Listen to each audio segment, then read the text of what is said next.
ECO, la decana del Instituto de Tecnología Nuclear Dan Benningson, doctora Carla Notari, el decano del Instituto de Ciencias de la Rehabilitación y el Movimiento, doctor Hugo Rodríguez Izarn, el decano de la Unidad de Arquitectura, Diseño y Urbanismo, arquitecto Fabián de la Fuente, el decano del Instituto de Artes, Mauricio Kagel, Carlos Almeida, Ana de Palma, quien es secretaria adjunta de Mujeres Empresarias de CAME, la Cámara Argentina de la Mediana Empresa.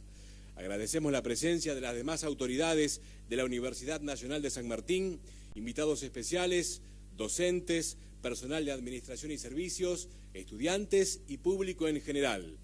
Este acto va a comenzar con la participación musical del maestro Raúl Barbosa, que ejecutará las siguientes piezas musicales: Los Altos del Guaira, de Raúl Barbosa y Olga Bustamante, San Luis Gonzaga, de Raúl Barbosa y Olga Bustamante, y Tren Expreso, que es de su autoría. Recibimos al maestro con un fuerte aplauso, por favor.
Muchas gracias, muy amables. Estamos muy honrados de participar de esta reunión tan importante en la que Madame Nancy Fraser recibe el título doctor honoris causa. Para nosotros es un honor participar, a la vez que agradecemos al señor rector Carlos Ruta de la Universidad de San Martín. Muchas gracias.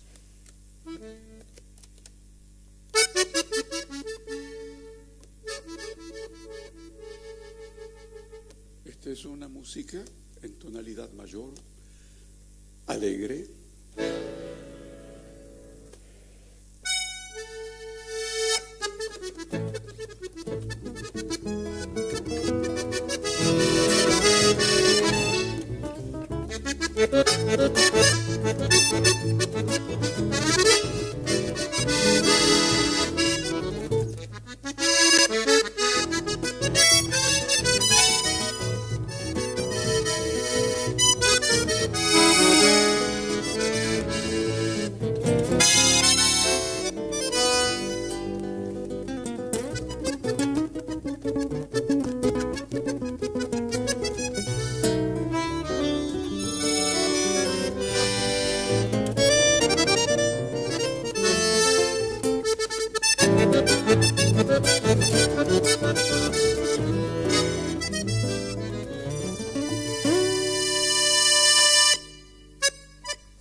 Cuando yo era un niño de 7 años, mi papá y mi mamá me compraron un acordeón como este, que es el predecesor de los grandes instrumentos, como es este que yo acabo de tocar. Con este instrumento parecido a este yo aprendí a tocar. Por eso siempre tengo conmigo este instrumento que recuerda mi infancia y que me ha proyectado hacia el futuro.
Muchas gracias. En nombre de Nardo González y de Roy Valenzuela también.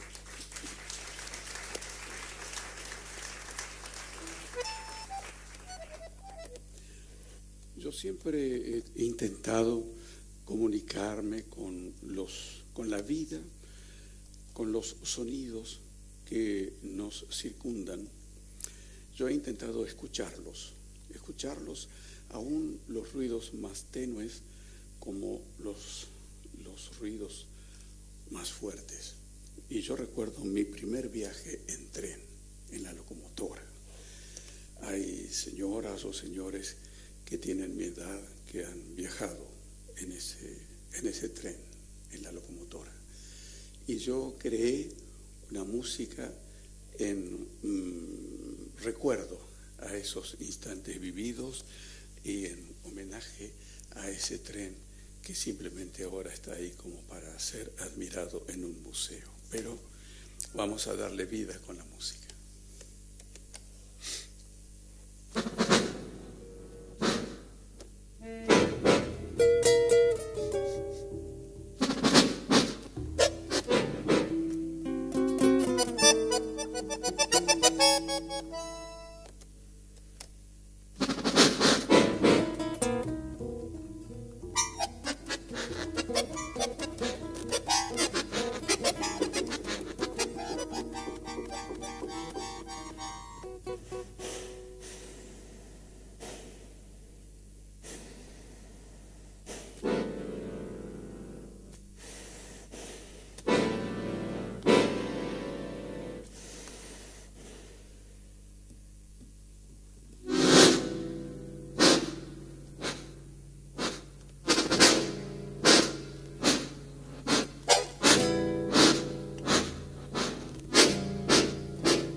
Muchas gracias.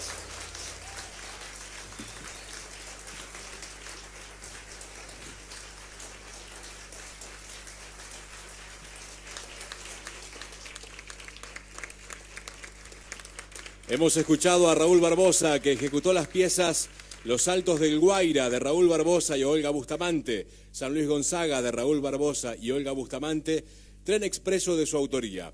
Raúl Barbosa grabó más de 30 álbumes originales y participó en 9 películas.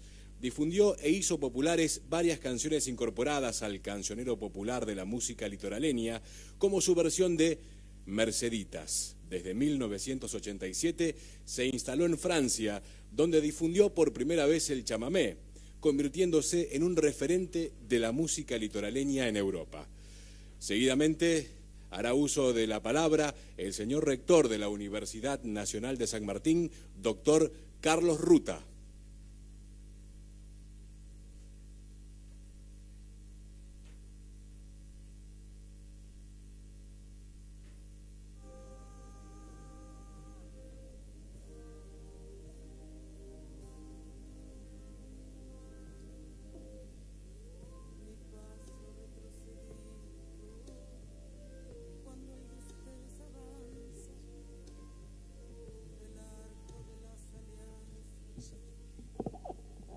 Si sacar mi amigo las cosas. Muy buenas tardes a todos. Muchas gracias por estar aquí. Para nosotros, para esta universidad, esta joven universidad asentada en los bordes de esta inmensa metrópolis, para esta universidad asentada además en un territorio cruzado por contradicciones, un territorio que se dice ser la capital industrial de la Argentina, pero que sigue teniendo, aún después de una década de crecimiento, amplios sectores de alta vulnerabilidad, marginados, donde cuesta pensar a veces que ha llegado la Argentina a ellos. Quizá por eso, para todos nosotros, pensando en la experiencia de escuchar al maestro Barbosa, el desafío sigue siendo cómo conjugar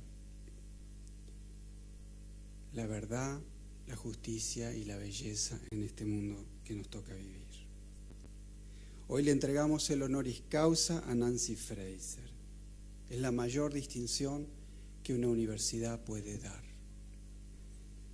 Sin embargo, esa distinción que nosotros hoy entregaremos a Nancy Fraser, en definitiva nos honra a nosotros mismos. Es como una distinción que ella nos hace a nosotros al aceptar recibir el honoris causa de esta universidad. ¿Por qué?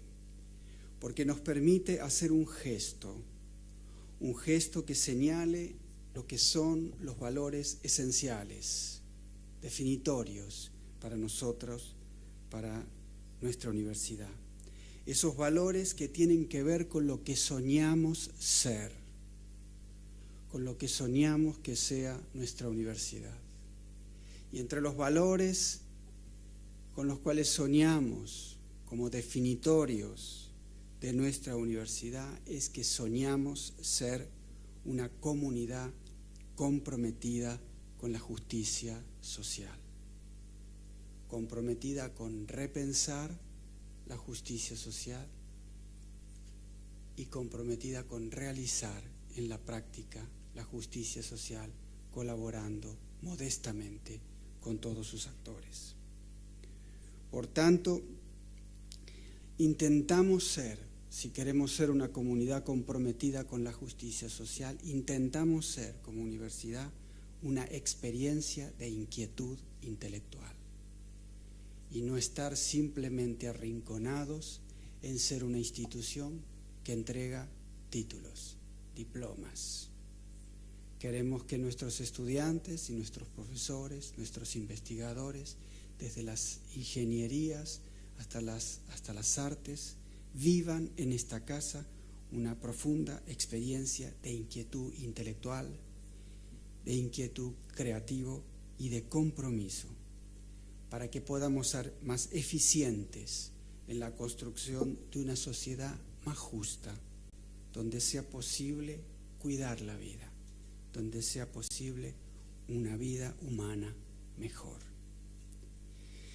Quisiera traer a ustedes unas reflexiones que Nancy Fraser hace al final del libro Escalas de Justicia, casi como un testimonio personal. Dice ella: no estoy seguro de si esta manera de pensar es razón para el optimismo, después de todas las reflexiones del libro. El hecho es que no llego a recordar un periodo tan oscuro en toda mi vida.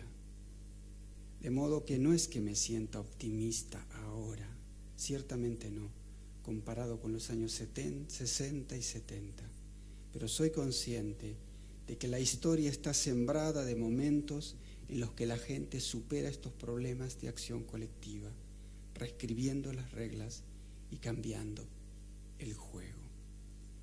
Esta es la tarea crucial del teórico crítico: reflexionar sobre la situación histórica en la cual está inmerso, preguntarse a sí mismo qué piden los tiempos, qué desafíos hay, qué oportunidades, qué peligros. Y debo decir que, fundada en experiencias docentes recientes, tengo la sensación de que se respira algo nuevo. Aunque no puedo decir exactamente que me sienta optimista, me estimula la perspectiva de entregarme a nuevos desafíos.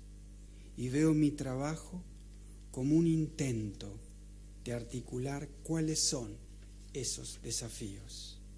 Esto quiere decir desarrollar junto con otros, porque no se trata de una labor individual, la terminología y los conceptos que ayuden a clarificar los peligros y las perspectivas de los tiempos actuales.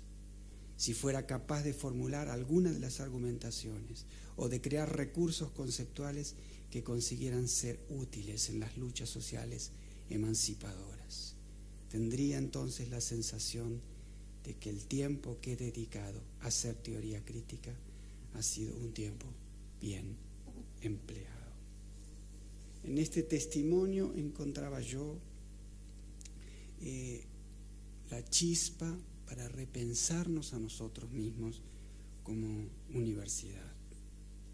Creo que la obra y la trayectoria de Nancy Fraser nos enfrentan justamente al desafío como institución de repensar la universidad como una experiencia intelectual de compromiso con la justicia en razón de nuestro compromiso con la verdad. un compromiso con la justicia a través del compromiso con la verdad, que no debemos relegar tan solo a quienes hacen teoría crítica, a quienes hacen ciencias sociales, sino que debe ser algo que viva toda la comunidad, desde los artistas, desde los ingenieros, los que hacen ciencias naturales y también quienes hacemos filosofía, humanidades o ciencias sociales. Nancy Fraser nos enseña en esta dirección algunos, creo yo, puntos que debemos colocar en nuestra universidad, en el centro del debate acerca de lo que yo me atrevería a decir, cuál es el ethos que nos constituye como comunidad, como ese juntos que piensa la sociedad contemporánea. Y se me ocurre pensar en 3 puntos. En primer lugar, Nancy Fraser nos invita a repensar la sustancia de la justicia, lo cual implica para ella no pensar de manera usual, pensar de otro modo, atrevernos nosotros y alimentar en nuestros jóvenes que se atrevan a pensar de otra manera, a desafiar los cánones en que es pensado este mundo, por lo tanto construir otros conceptos, por lo tanto ahondar el talante crítico del pensar. En segundo lugar, repensar los marcos que hoy reencuadran globalmente los desafíos de la justicia. Sabemos, y ella lo dice al final del libro, agregando insultos a la injusticia, que todavía creo que no ha sido traducido, la experiencia de los movimientos transnacionales, las problemáticas que esos movimientos encarnan, nos muestran que es imposible pensar el bien vivir, es imposible pensar hoy una buena vida para los ciudadanos, para los hombres y mujeres, para los niños y niñas, si esos problemas no son abordados desde marcos transnacionales. Lo que la Argentina está viviendo hoy en relación a su deuda soberana es un ejemplo claro de como dice Nancy Fraser, la vulnerabilidad que hoy tenemos frente a fuerzas transnacionales. Y en tercer lugar, la tercera idea que me parece que tenemos que poner en el centro de repensarnos a nosotros es una serie de preguntas que van en torno a la articulación de la relación productiva entre la teoría y la práctica. Cómo hacer que nuestra reflexión pueda transformar la realidad. Y, por ejemplo, que esta universidad esté aquí, enclavada en este territorio con grandes desigualdades y que efectivamente con los años podamos nosotros ser artífices de la transformación para que San Martín sea más justo, haya menos pobres, haya menos excluidos. Y no simplemente que este sea un enclave donde pensamos los problemas de la justicia que otros viven, padecen y de cuyas injusticias y depravaciones nunca pueden salir. Y esas preguntas que nos hace Nancy Fraser es ¿cómo llegar nosotros hasta las bases? ¿Quiénes encarnan hoy nuestras mejores esperanzas en favor de un cambio emancipador? ¿Cómo estar más cerca de los actores sociales? ¿Cómo colaborar en profundidad la capacidad de reflexividad de esos actores sociales para un mayor radicalismo? ¿Cómo colaborar en construir solidaridad para enfrentar la depredación del mundo contemporáneo? Si queremos realizar nuestra vocación intelectual, nuestra vocación ciudadana, necesitamos que nuestro compromiso con la verdad sea un compromiso con la justicia. Y quiero terminar leyendo un breve texto de Cortázar, no podía ser otra cosa este año, ¿no? De Cortázar, de un libro que tiene que ver mucho con esto que venimos hablando, que es el libro de Manuel. Y al comienzo, en el prólogo, algo así como un prólogo, decía Cortázar, los libros deben defenderse por su cuenta. Y lo hace como gato panza arriba cada vez que puede. Solo he de agregar que su tono general, que va en contra de una cierta concepción de cómo deben tratarse estos temas, dista tanto de la frivolidad como del humor gratuito.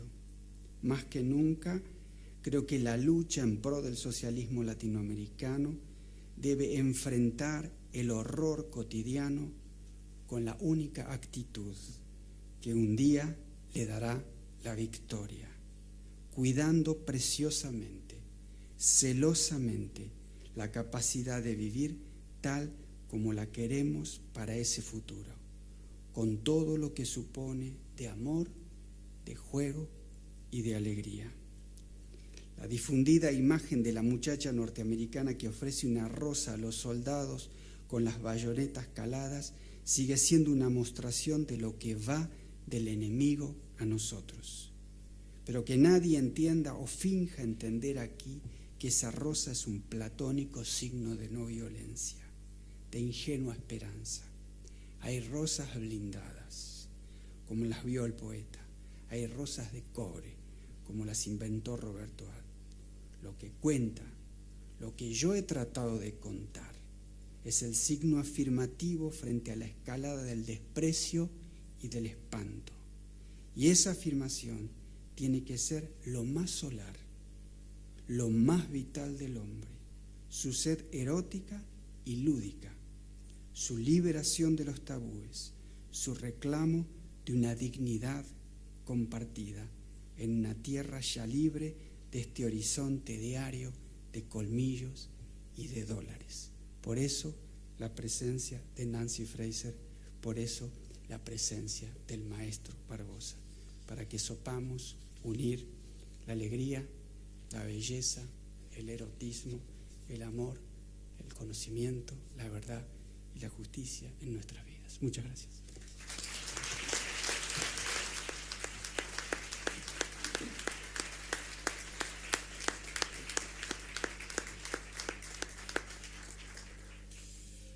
A continuación escucharemos ahora al magíster Eduardo Rojas, quien ofrecerá la laudatio en reconocimiento a la profesora Nancy Fraser.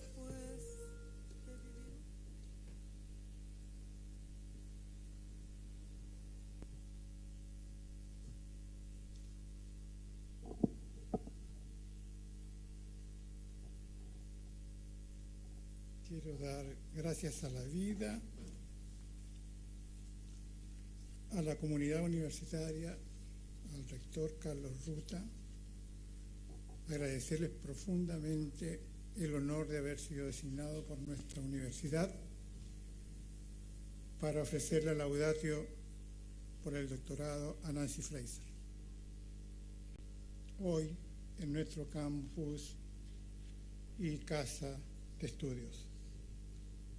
Honor de celebrar, saludar y reconocer el trabajo que con nuestro pensamiento sociológico ha hecho Fraser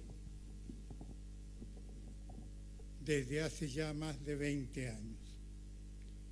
Quisiéramos celebrar hoy entonces ese modo de pensar la desigualdad, el agravio y la exclusión, pensar con rigor la justicia social que con ella hemos buscado desde las historias y realidades de nuestra sociedad. Dicen los que saben que pensar es meramente recordar. Así quiero partir hoy, recordándonos. ¿Desde cuándo y cómo nuestra memoria dice que una justicia social enfática es el único modo posible de vivir y cambiar la sociedad? Recordar y recordándonos. ¿Desde cuándo y cómo dice que esa justicia es el único modo popular posible de cambiar la sociedad? La teoría social en Nancy Fraser, cuya presencia agradecemos y saludamos, nos ayudaría en ese tiempo, años ha, en la respuesta. La memoria significativa, crítica, dice ella, es más de la experiencia social que de un texto. Acompañándola entonces, hoy recordaremos que la justicia reclama un modo particular de saber, un saber público, un saber de la experiencia de un pueblo. Allá por mediados de los 90, María José Rodríguez, una socióloga que leía Feminismo para el trabajo asalariado, interrumpió nuestra tranquila elaboración de teoría política, estoy recordando, con un texto que no imaginamos, publicado en México por la revista Debate Feminista. Era la lucha por las necesidades en el tiempo del postsocialismo y del feminismo. Una tesis de Fraser que haría historia porque deducía de demandas de grupos de mujeres explotadas y ofendidas económica y socialmente, que ya no habría justicia social auténtica si economía y sociedad no combinaban distribución de la riqueza, igualdad y reconocimiento de identidad, cultura y experiencia, diferencia. Reconocimiento de la riqueza y reconocimiento y respeto de la cultura de aquellos que son siempre olvidados e invisibilizados. Recordamos entonces hoy esa experiencia para pensarnos, como decía el rector, los modos en que podemos llevar adelante una teoría crítica de justicia. Y en eso Fraser irrumpió con nosotros hace ya 20, 25 años. Desde entonces, la justicia, el desarrollo, ya no sería solo economía política. Había que reconocer su politicidad. La justicia social no era política, había que hacerla política. Y ese hacer la política pasaba por una lucha interminable, por el poder de hacerse interpretar, entender y respetar. El centro de la injusticia no era un fenómeno, sino una acción del poder, una sujeción del poder cuyos límites eran trazados desde la economía y las instituciones de la administración. El centro de la injusticia, según Fraser, era una acción del poder, era una política deliberada cuyos límites eran trazados desde la economía y desde las instituciones de la administración. Pero 30 años antes que recordáramos con Fraser esa idea de justicia social enfática, hacia mediados de los 60, en un país cercano, una pensadora cantautora, la Violeta, como le decía a su pueblo, encontró que su patria, como toda patria, tenía territorio y riquezas varias, límites reconocidos en el norte, al este, en el sur y en el oeste. Linda se ve la patria, señor, dijo Violeta, pero entre el trabajador o la mujer, la miseria y el dolor no tienen límites. Por eso, en la noche estrellada de su tiempo que anunciaba revolución, los años 60, como sabríamos 3 o 4 años después, la Violeta le dejaba a Fraser su voz. Chile limita, linda al centro de la injusticia.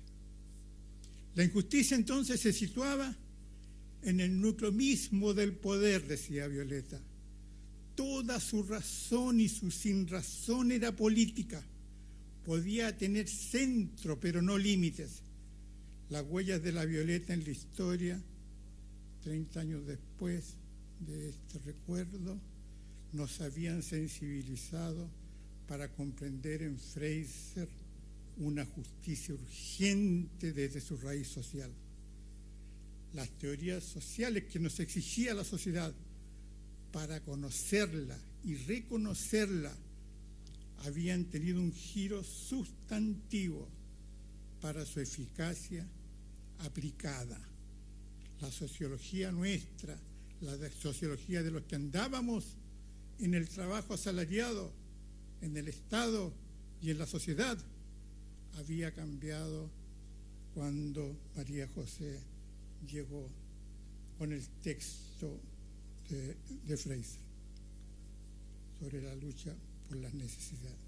Años después, ya en el presente, la experiencia popular argentina de décadas enfrentaría una ominosa injusticia económica, de reconocimiento y política, referente a su economía y a su deuda soberana como país, como lo recordaba el rector en su intervención. Y pareció que el centro de la injusticia ya no tenía límites. La decisión, tanto en el derecho como en los hechos, no tenía sujeto ni previsión de los efectos de las decisiones. Quizás, como años antes, dice la memoria popular, una vez más el poder de justicia supuestamente limitado al norte era inundación en el sur. Entonces vimos que Fraser sobre la justicia de nueva manera recordaba cultura de nuestro sur. Había escrito escalas de justicia. La teoría era ahora, en la fase avanzada del capitalismo financiero global, se registraba un desenmarque de la justicia social. El marco ya no era el Estado-Nación. Las escalas, jurisdicciones y sujetos eran ahora de límites difusos. Quien gobierna sobre las demandas de justicia, dice Fraser, hoy, en nuestro presente, no es una institución, sino una estructura funcional de instituciones y actores que debe ser reconstruida por la crítica teórica y la política de los pueblos en cada coyuntura concreta. El pensamiento teórico, otra vez, no pudo sino resonar en la memoria popular.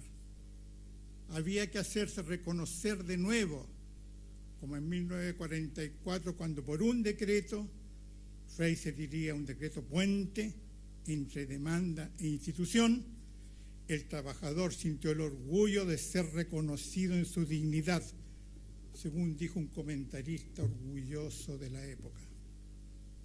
La teoría de la justicia del presente hablaría desde el 44 y desde el sur, y el pensamiento de Nancy Fraser se construiría allí. ¿Y cómo hablaría?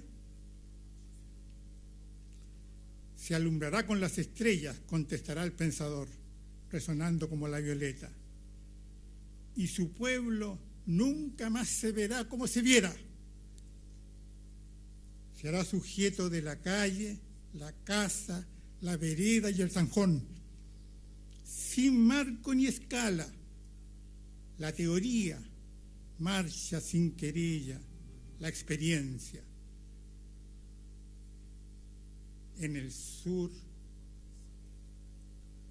cuando la justicia había perdido el marco, la memoria del pueblo le hizo pensar que había una experiencia que permitía leer a Fraser de otra manera. Pero pido perdón, porque a veces en la academia no hacemos la referencia que debemos a quienes nos enseñan. Perdonen entonces la nostalgia y esta porfiada nota al pie.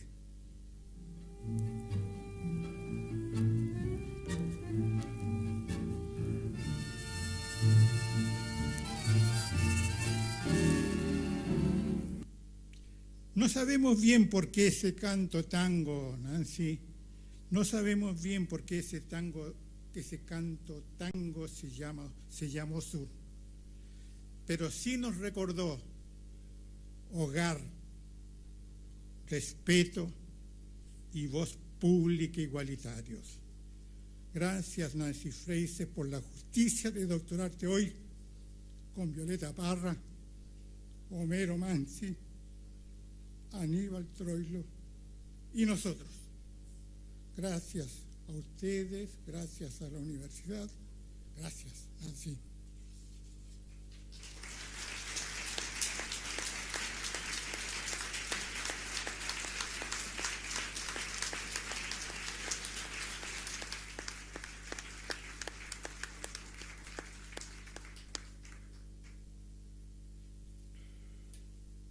Muchas gracias. Invitamos al doctor Carlos Ruta y al mismo tiempo a la profesora Nancy Fraser, quien va a recibir de manos del señor rector de la Universidad Nacional de San Martín el diploma de doctora honoris causa de la Universidad Nacional de San Martín. Los invitamos a ambos al escenario, entonces.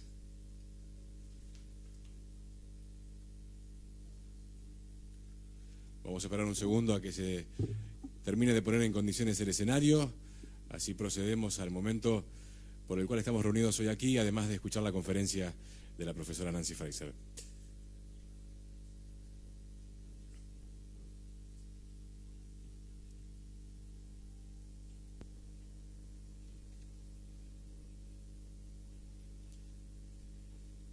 La conferencia que luego escucharemos a cargo de la profesora es El destino de la igualdad en un mundo financiarizado.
Ahora sí, el señor rector de la Universidad Nacional de San Martín, doctor Carlos Ruta, invitamos a la profesora Nancy Fraser al escenario para recibir a manos del doctor su título de doctora honoris causa de la Universidad Nacional de San Martín.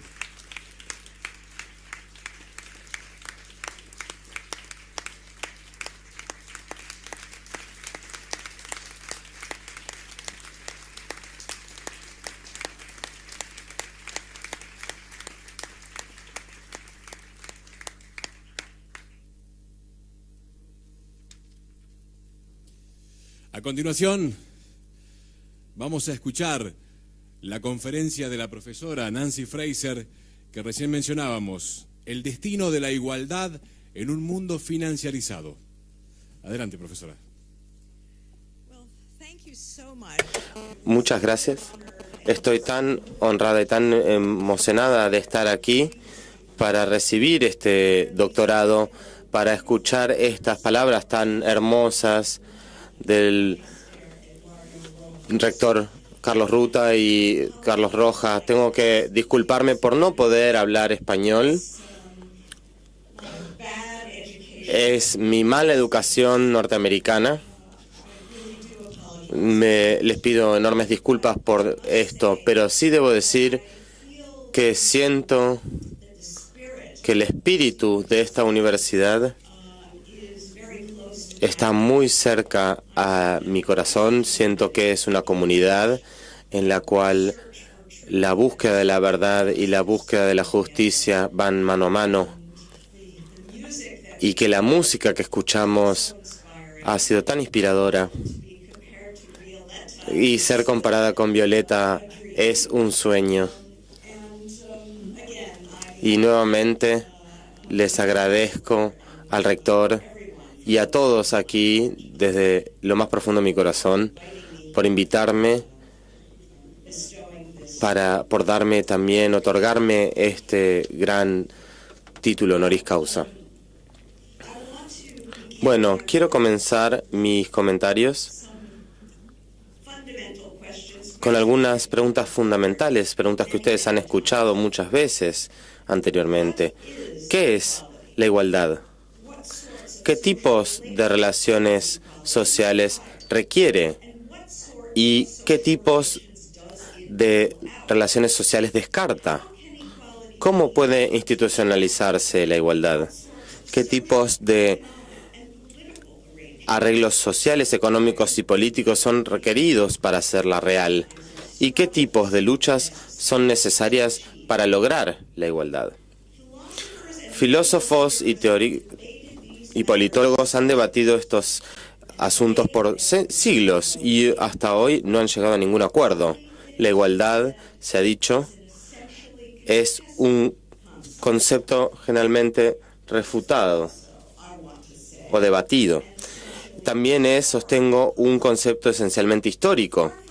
Lejos de tener un significado único, su sentido se despliega y cambia a lo largo del tiempo, a lo largo de la historia. Y este cambio ocurre tanto como por los medios de las luchas sociales, así como de los pensamientos filosóficos abstractos. De hecho, casi todas las innovaciones filosóficas en la teoría de la igualdad han surgido como reflejos de las condiciones sociales y de las luchas sociales del tiempo del filósofo, de su propio tiempo en la historia. Y esto se aplica a Platón, a Rousseau, a Marx, obviamente, pero también para John Stuart Mill, Simone de Beauvoir y John Rawls, entre muchos otros.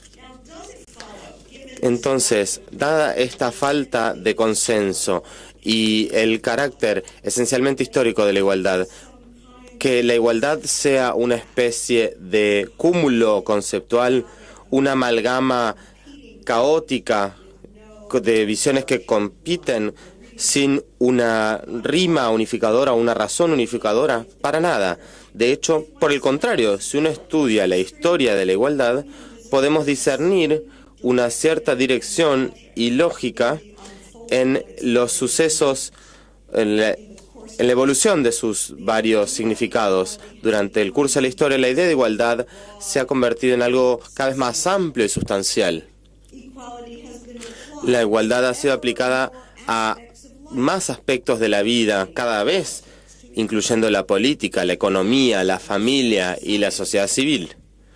De la misma forma, la igualdad ha sido invocada para criticar cada vez más tipos de estratificación social, incluyendo jerarquías de estatus, disparidades económicas y asimetrías del poder político. Y ha sido aplicada a cada vez más ejes de dominación y subordinación, incluyendo clase, género, sexualidad, raza o etnia, nacionalidad y religión. De la misma manera, a lo largo del tiempo, la importancia de los requerimientos para lograr la igualdad se han convertido cada vez más materiales, más orientados a los resultados que simplemente a los derechos formales.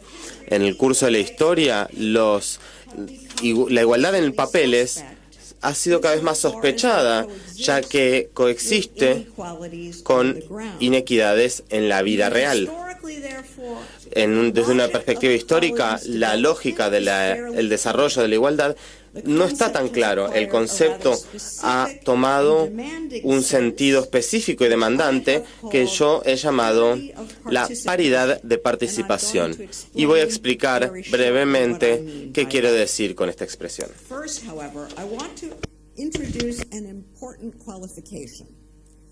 Equality's real history, as opposed to its developmental logic, is by no means linear or smooth.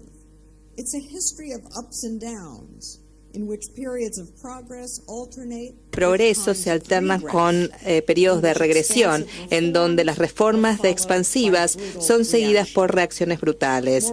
Lo que es más, aún los momentos de progreso están plagados de ambivalencia. El éxito de sobreponerse a una forma de inequidad va mano a mano con la emergencia o la exacerbación de otra especie, como por ejemplo cuando la destrucción de las jerarquías feudales trajo relaciones capitalistas de dominación de clase, o cuando el progreso en equidad en países de núcleo capitalista fueron comprados al costo de la dominación de la periferia. Seguimos de esto, se concluye que debemos distinguir dos cuestiones. Existe, por un lado, la historia confusa de luchas por igualdad y de luchas sobre el significado del concepto con todos sus altibajos, pero también existe una lógica direccional que subyace en esa historia y que puede ser reconstruida a partir de esta. En mi reconstrucción, como he dicho, la lógica direccional apunta a una definición muy demandante de igualdad como algo real y expansiva, para una paridad de participación en la vida social. Esta visión de dos lados que abarca este lío histórico y esta lógica direccional tiene mayores implicancias de gran importancia. El destino de la igualdad depende especialmente en cómo se desarrollan las cuestiones en tiempos de crisis. Estos son momentos donde los sistemas sociales se enfrentan con desafíos muy severos que surgen de contradicciones o tensiones arraigadas en la estructura profunda de su propia organización. En tiempos de crisis nos encontramos en una encrucijada. Como el statu quo aparece cada vez más disfuncional, experimentamos la necesidad y el deseo de desarrollar nuevos caminos. En tiempos de crisis, el destino de la equidad pende de un hilo. ¿Podemos encontrar un camino que resuelva la crisis en un modo que promueva la igualdad, un camino que amplíe y profundice su significado, que promueva su lógica direccional? ¿O debemos acaso someternos a una resolución que empobrezca nuestro sentido actual de equidad y exacerbe las inequidades? Hoy quisiera sugerir que nos encontramos en ese momento. El desarrollo en las últimas décadas de una nueva forma de capitalismo globalizado, financiarizado, neoliberal, nos ha traído a este momento.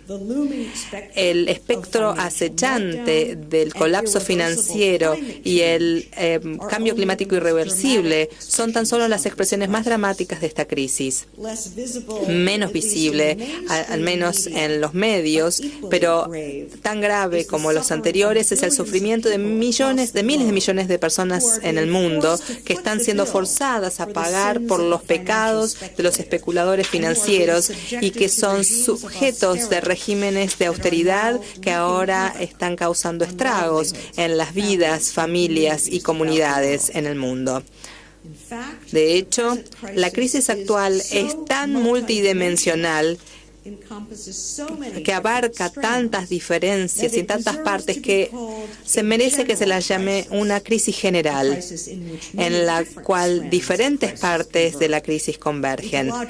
Crisis ecológica, financiera, de economía real, de reproducción social, crisis política, o todas están enmarañadas entre sí, sobredeterminando una a otra.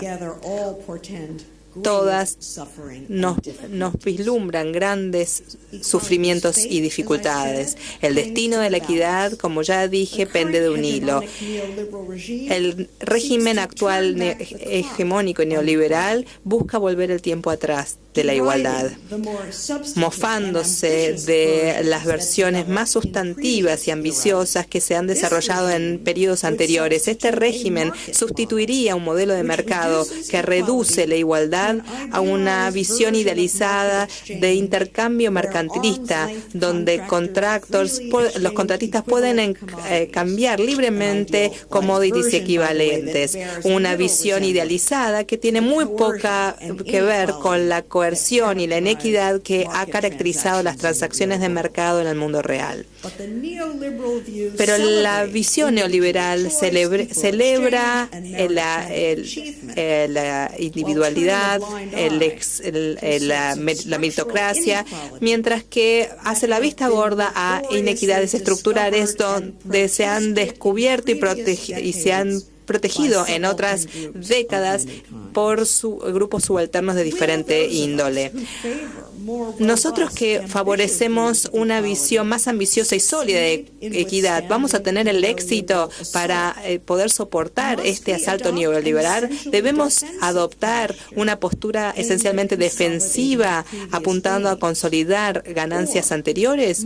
¿O quizás la crisis actual se prueba ser un momento de transformación de época en donde la equidad en sí sea transformada, profundizada, ampliada, más sustantiva y más inclusiva, que nos permita avanzar hacia el futuro, hacia una paridad de participación plena en la vida social? Nadie puede pretender poder responder estas preguntas hoy, pero sí quizás reflejando los diferentes aspectos podemos comenzar a clarificar los desafíos de nuestra época. Quizás podemos comenzar a desarrollar una forma de orientarnos hacia esos desafíos en la coyuntura actual. En este caso es el camino de la reflexión que quisiera proponer en esta disertación. Mi reflexión va a seguir en 3 pasos. Primero, quisiera explicar brevemente y defender mi reconstrucción de la historia de la igualdad con una lógica direccional que apunta hacia la idea de paridad participatoria. Luego quisiera proponer una descripción breve del capitalismo financiarizado global que está presente en la crisis como un desvío en la coyuntura. Finalmente quisiera describir unas ideas provisorias que quizás nos ayuden a ver una respuesta igualitaria transformadora. La paridad de participación es una interpretación específica del ideal de equidad. Es una alternativa a las visiones liberales familiares.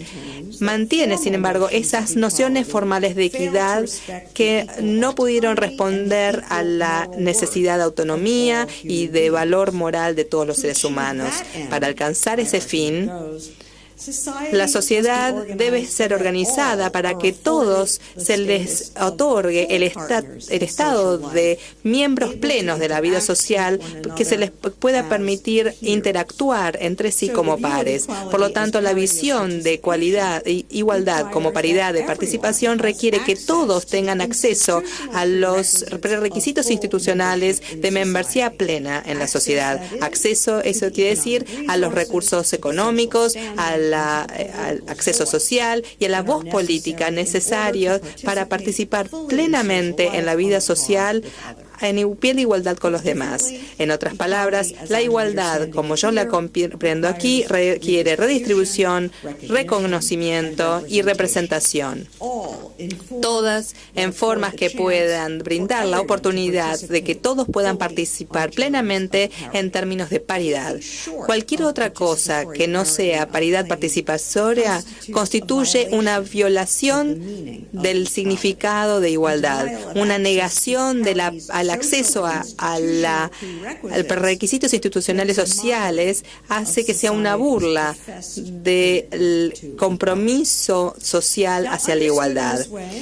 Comprendido de esta manera, paridad de participación constituye una interpretación radical democrática de la igualdad, mucho más demandante que las interpretaciones liberales. Este estándar es sustantivo. Por un lado, conforma la eliminación de obstáculos económicos para que sea una participación plena. Entonces, para alcanzar esa paridad hoy, eso requeriría una profunda reestructuración de la economía política apuntado a eliminar la estratificación de clases. Además, el principio de paridad implica el desmantelamiento de la institución de obstáculos culturales institucionalizados para la participación igualitaria. Bajo las presentes condiciones, lo que se requiere es una transformación importantísima de las relaciones institucionalizadas de reconocimiento y eliminar todo tipo de jerarquías. Finalmente, el principio de paridad implica eliminar obstáculos políticos hacia la participación igualitaria.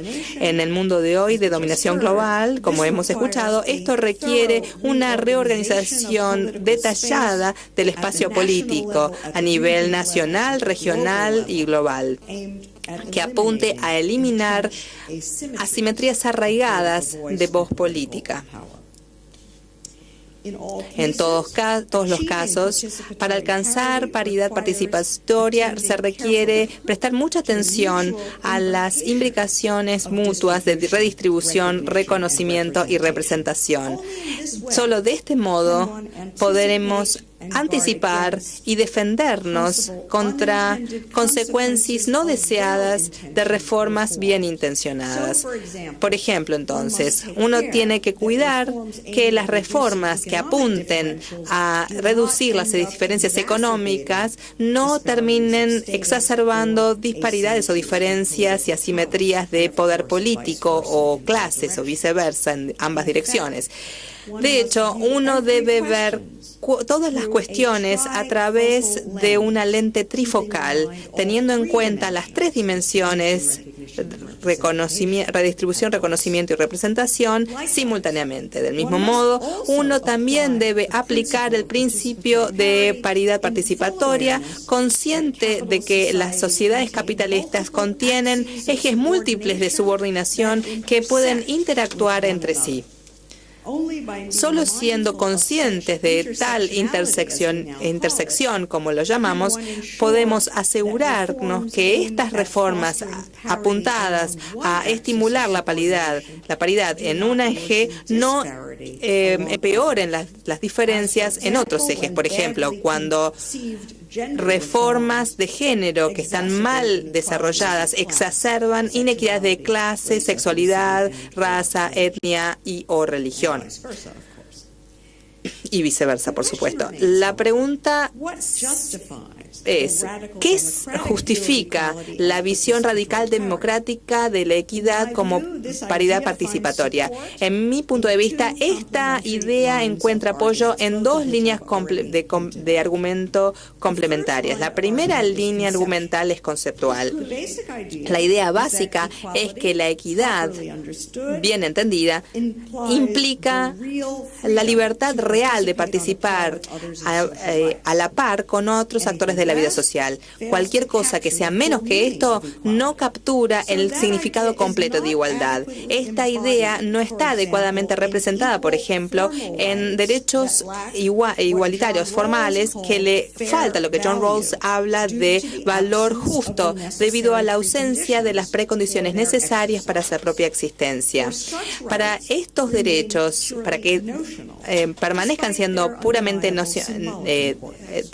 conceptuales, sociales a pesar de su importancia simbólica. Solo cuando las precondiciones sociales están en su lugar, asegurándose que podemos interactuar como pares, es cuando la igualdad del valor moral de cada uno está respetado. Entonces, la paridad participatoria significa el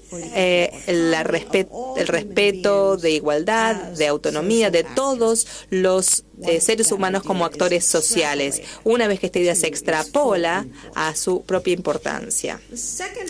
El segundo argumento de paridad participatoria, como ya lo sugerí, es histórica. La idea aquí, como ya lo indiqué en el principio, es que cuando uno reconstruye la historia de igualdad con todos sus altibajos, uno puede discernir una lógica direccional subyacente que apunta a la paridad de participación como el telos o el punto final de esta historia.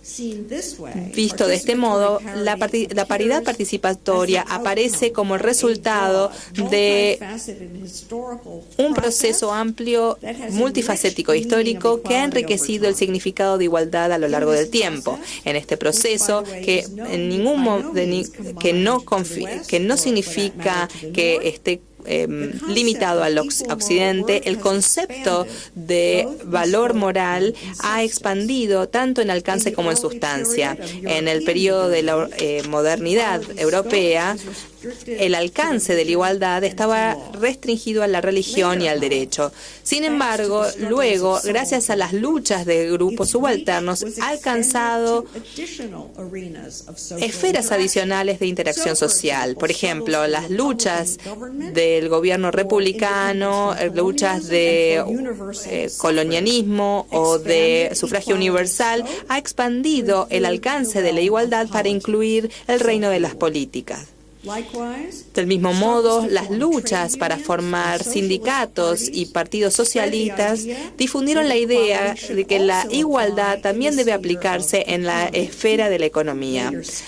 Más adelante, los movimientos feministas y LGBT han mantenido que la equidad debe aplicar también a la vida personal y familiar y sexual. Finalmente, los movimientos de pueblos indígenas y de minorías lingüísticas y religiosas han intentado extender el alcance de igualdad a la sociedad civil en la lucha de los derechos indígenas, reconocimiento multicultural y representación plurinacional.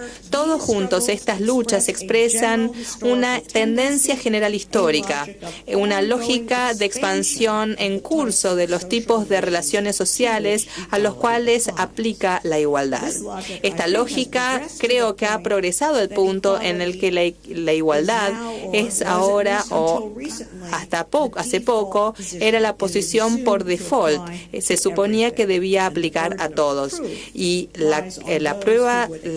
peso de la prueba subyace en aquellos que están excluidos, dado un conjunto de relaciones sociales o una región social de este alcance.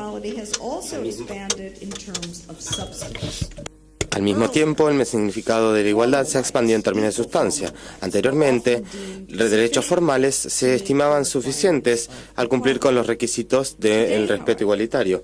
Hoy, sin embargo, uno encuentra cada vez más la expectativa de que la igualdad se puede manifestar sustantivamente en interacciones sociales reales, así como notó famosamente T.H. Marshall. El derecho a llevar a juicio en una corte incluye el derecho a consejos legales. Como muchos policías de televisión dicen, si usted no puede pagarlo, el Estado le proveerá uno. Si uno dice una persona un voto, hoy en día puede ser o se considera que involucra una campaña de financiación o de la financiación de una campaña electoral. Finalmente, si las feministas se salen con la suya, se abre la carrera a nuevos talentos de larga data relacionados con la idea de una educación pública y gratuita, igualitaria, como la que están construyendo aquí en Argentina, que se verán eventualmente como también involucrar la abolición de la división del trabajo doméstico por género. Estos ejemplos sugieren que el estándar de la igualdad se ha sustancializado durante el transcurso de la historia. Ya no está restringido a derechos formales, sino que también abarca las condiciones sociales de su ejercicio, y eso lo que quiere decir es que la igualdad ha llegado, de hecho, a significar paridad participatoria. Entonces, la paridad participatoria, lo que estoy diciendo, es la verdad histórica del ideal liberal de igualdad y autonomía en el valor moral de los seres humanos. Entonces, déjenme concluir esta parte de mi explicación diciendo por qué llamo paridad participatoria como una interpretación radical democrática de la igualdad. Digo que es radical porque tiene la visión marxiana de que las sociedades capitalistas tienen estructuras profundas que bloquean o que determinan la dominación y bloquean el progreso hacia la igualdad. Estas estructuras deben ser transformadas si queremos llegar a la igualdad. Al mismo tiempo, llamo al principio de paridad democrático porque también expresa la visión post-marxiana de que las sociedades capitalistas tienen muchos ejes de inequidad. La dominación por clases es un eje importante, pero es uno entre otros y no el único o el locus privilegiado de la lucha por la igualdad. Bueno, he llegado ahora al segundo punto que voy a llamar neoliberalismo contra la equidad o contra la igualdad, crisis y la amenaza de la regresión. Les estoy dando un progreso histórico del avance de la igualdad en la historia. Eso fue como las cosas estaban hasta hace poco tiempo. Durante un buen tiempo parecía que esta visión demandante de la igualdad se había convertido en hegemónica a nivel de la ideología, por lo menos en muchas regiones del mundo. Parecía, al menos en esas regiones, que el ideal de paridad participatoria había vencido al ideal liberal, y entonces era solo cuestión de tiempo y de lucha antes de que se institucionalice como una política pública en esas regiones. Sin embargo, esto ya no es el caso hoy en día. En los años recientes, comprensiones leves y centradas en el mercado de la igualdad han tenido una vuelta impresionante, han amenazado con desplazar una comprensión más robusta de la igualdad. Ideológicamente, las visiones neoliberales de la igualdad dominan los debates públicos, al menos en Europa y los Estados Unidos. Hablando en términos prácticos, también estas visiones informan las políticas a nivel regional y nacional. Estoy hablando de la Unión Europea y de NAFTA. Es verdad que no todos los europeos y no todos los norteamericanos apoyan este ideal liberal de la igualdad, pero nosotros, aquellos que adscribimos a una concepción más robusta, nos vemos cada vez más demoralizados y cada vez más del lado defensivo. Como un resultado de estos acontecimientos, el norte global está experimentando una gran crisis de igualdad.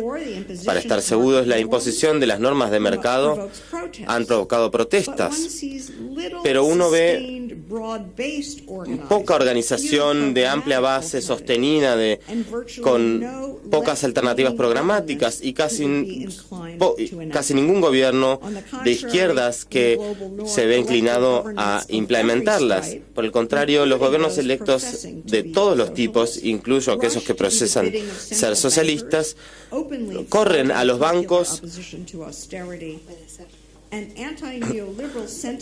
rechazando entonces la oposición a la austeridad y con un sentimiento antiliberal que han venido a llegar a un bloque contrahegemónico que podría montar un desafío creíble a la regla o al imperio de los mercados.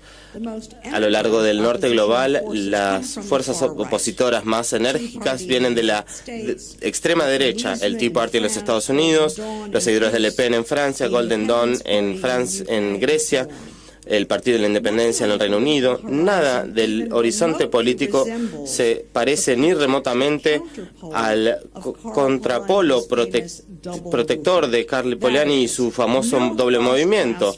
Es decir, no hay un frente a través de que cruce las clases para proteger a la sociedad de los ataques de los mercados desregulados. No hay una coalición de amplia base que defienda a las comprensiones radical democráticas de la igualdad. En otras partes quizás las cosas son distintas. Si uno mira a Rusia, China o el mundo islámico, uno puede encontrar comprensiones diferentes de la igualdad, que no son ni liberales ni radical democráticas, pero estas visiones tampoco son emancipatorias.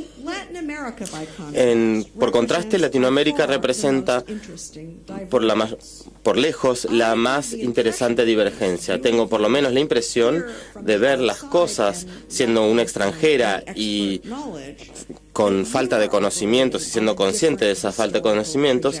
Tiene una trayectoria muy diferente. Al haber restaurado la democracia y haber sobrevivido los tempranos ataques del mercado, la región hoy es el hogar de lo más cercano que el mundo ha visto a un doble movimiento a la Polanyi. Aquí, si no es en ningún otro lado, el mundo neoliberal ha encontrado o ha suscitado una respuesta contrahegemónica. Como han mencionado, la crisis de la deuda argentina es exactamente de lo que estamos hablando. Aquí parece por lo menos haber una fuente, un frente emergente, sino un proyecto global de proteger a la sociedad del capitalismo financiarizado, al mismo tiempo que se trata de expandir y profundizar el sentido de la igualdad. Ciertamente, soy consciente de que este contramovimiento es heterogéneo y de que asume una variedad de distintas formas en distintos países latinoamericanos y que no todas sus corrientes son totalmente democráticas o genuinamente emancipadoras, pero de que existan ya es un hecho que convierte a Latinoamérica en la región políticamente más interesante del mundo, por lo menos según mi perspectiva. Gracias a su estatus de excepción, Latinoamérica me parece un lugar importante para el estudio de las luchas para vencer las desigualdades. Y yo creo que estos estudios están sucediendo aquí en la Universidad de San Martín. Estoy pensando especialmente en las luchas feministas contra la dominación masculina, que quiero considerar ahora con un poco más de detalle. Supongo que en Latinoamérica, como en otras partes del mundo, la neoliberalización constituye un solvente potente de formas patriarcales tradicionales que parecen como desarrollos capitalistas, para utilizar un término marxista. Aquí, como en otras partes del mundo, el régimen neoliberal pone en foco el ethos liberal individualista moderno que pareciera, al menos en la superficie, unirse a las aspiraciones de las mujeres por la igualdad. Aquí, como en otras partes del mundo, los lugares de capital global requieren no solamente contribución histórica del trabajo social reproductivo no remunerado, sino también en la entrada en el trabajo remunerado, especialmente lo que es servicios, manufactura y el trabajo pago doméstico. Y estoy pensando en mujeres migrantes que viajan grandes distancias, muchas veces sin papeles, para asumir las responsabilidades domésticas de los más privilegiados, mientras tienen que dejar sus propios seres amados al cuidado de alguien aún menos privilegiado. En Latinoamérica, como en otras partes del mundo, supongo que los mercados demandan el recorte de servicios públicos y de la provisión social, de la justicia social y infraestructura social.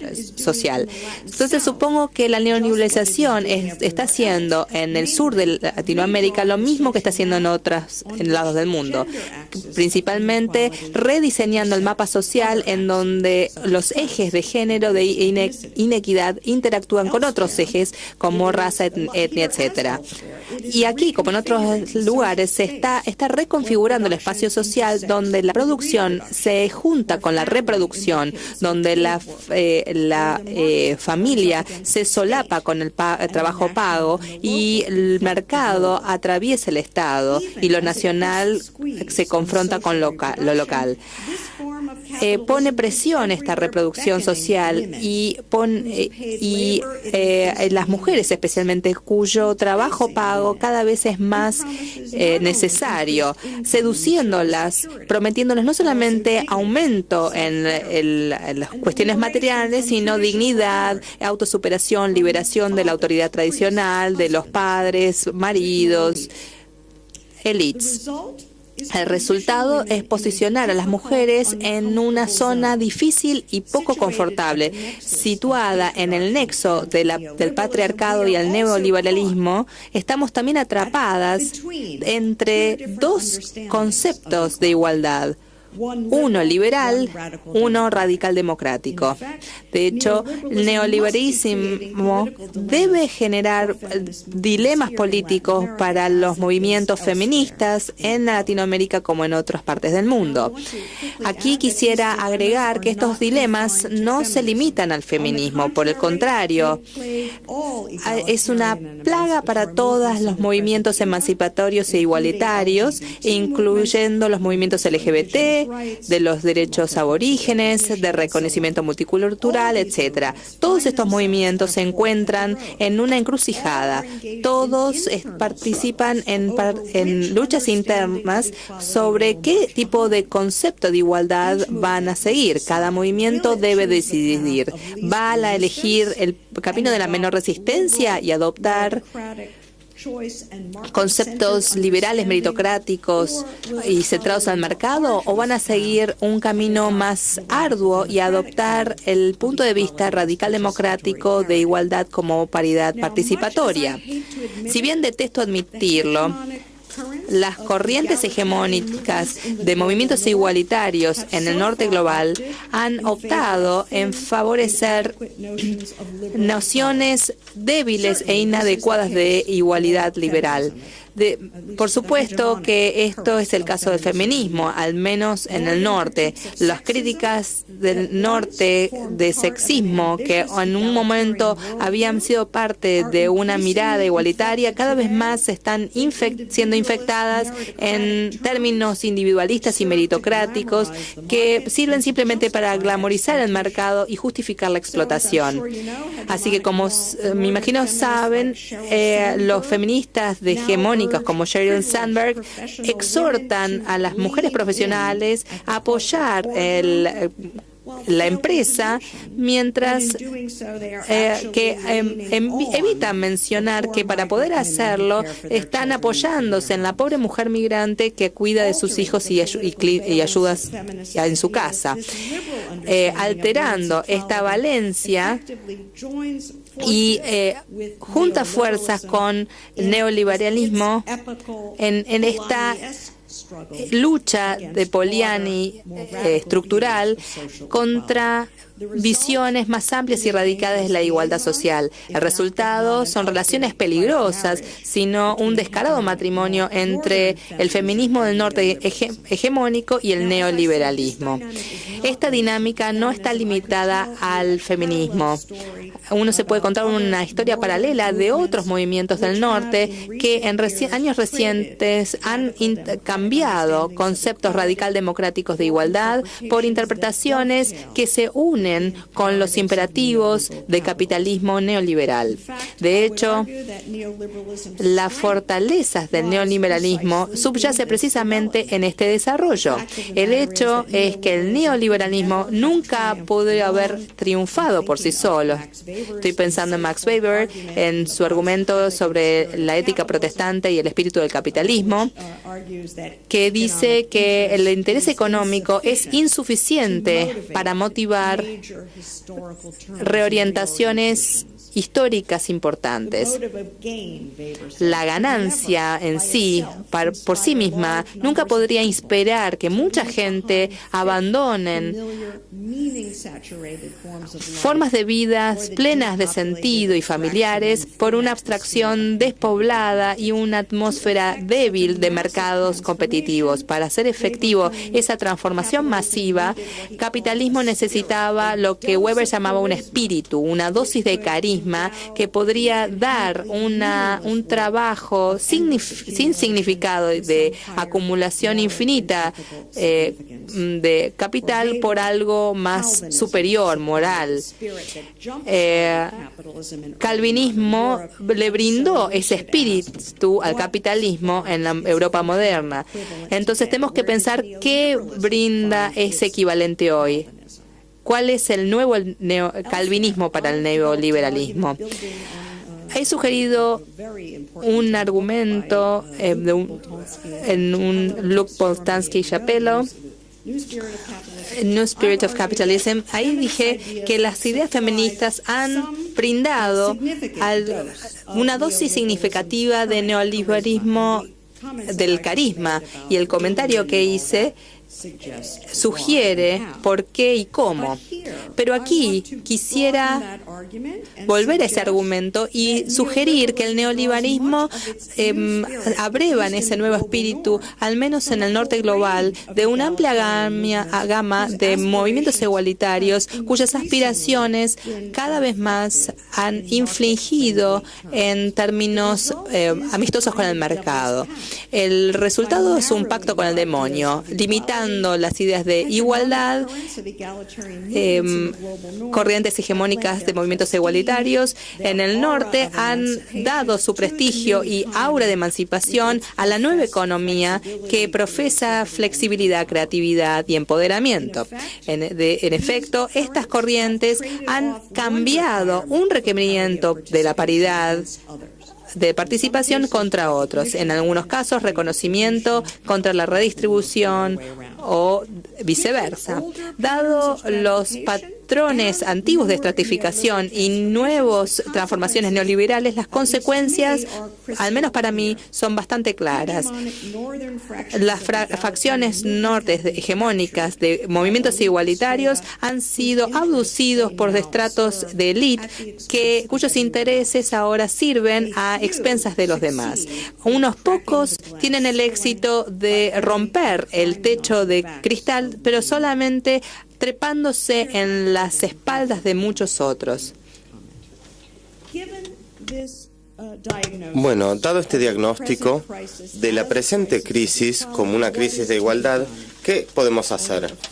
Solo un tonto daría una receta detallada, pero tal vez podemos comenzar con unos patrones de guía. En primer lugar, sería incorrecto concluir que los movimientos igualitarios como el feminismo del norte han fallado, o tampoco que son los únicos culpables del triunfo del neoliberalismo. Lejos de ello.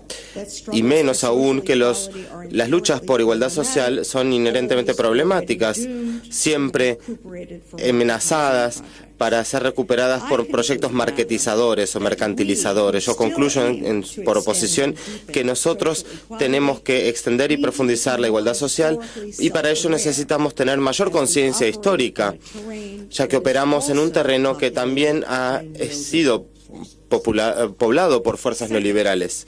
En segundo lugar, mi esquema de la actual crisis como una crisis de igualdad se ha referido en muchos puntos a el famoso doble movimiento de Polanyi en su gran libro La Gran Transformación. En ese libro, Polanyi describió los conflictos de su época como una batalla de dos lados entre los fundamentalistas del libre mercado, por un lado, y los que se comprometen con la protección de la sociedad frente al mercado por el otro.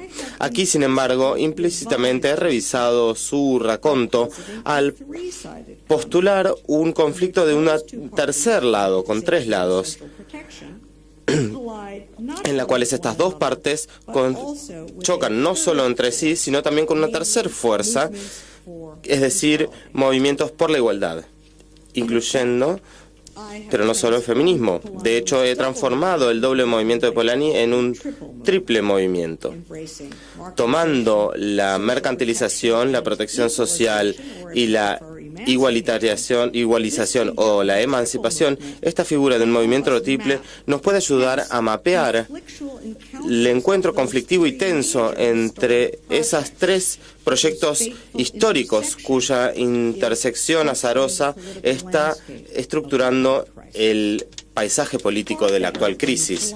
Mucho más avanzada que la figura de Polanyi, esta idea de un triple movimiento me parece que explica el panorama de la lucha social.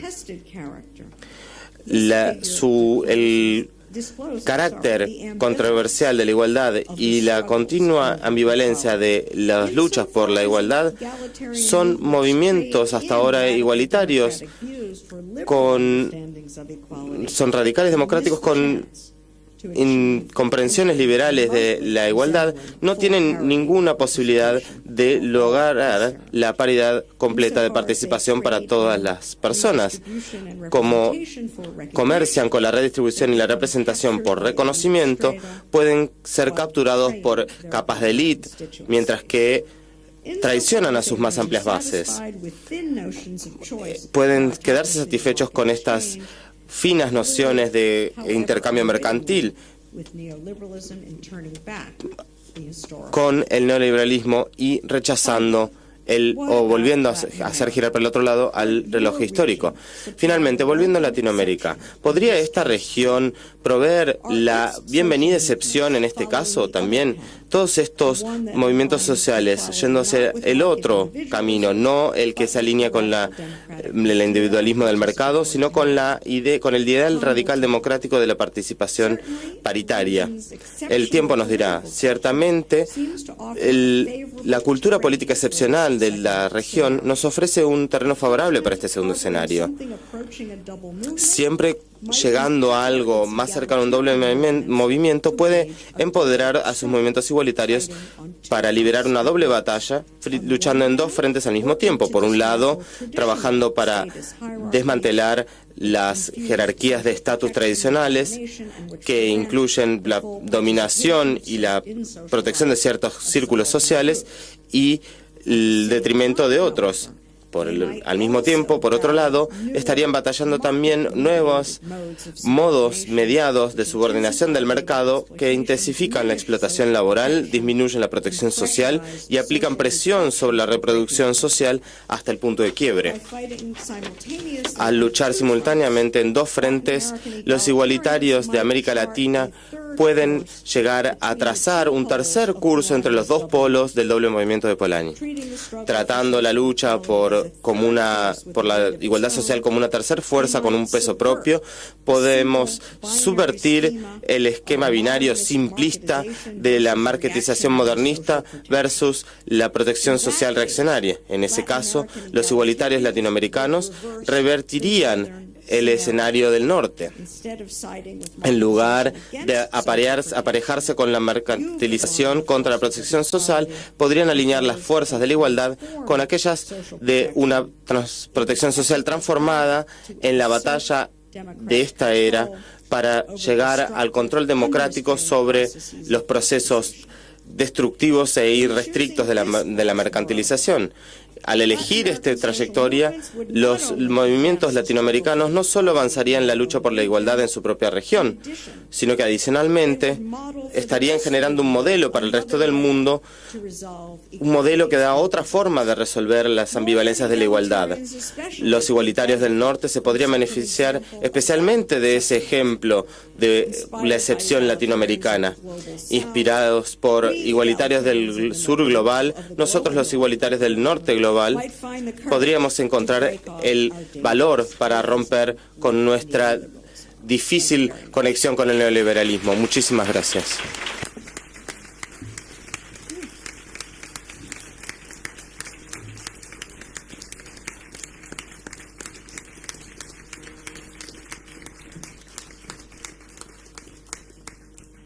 Convocamos ahora a Catalina Arango, que es estudiante de la Maestría de Sociología Económica y forma parte del programa contra la violencia de género de la Universidad Nacional de San Martín. Catalina va a hacer la entrega del pin distintivo de la UNSAM.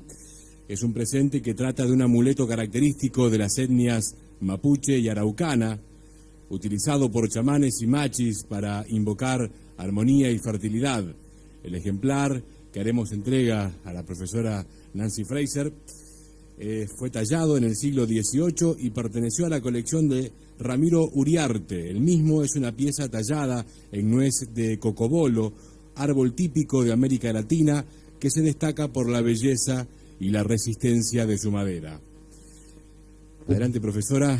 Le pedimos a nuestra alumna de la Maestría de Sociología Económica de la UNSAM, Catalina Arango, le hace entrega del pin distintivo de la UNSAM de la Universidad Nacional de San Martín.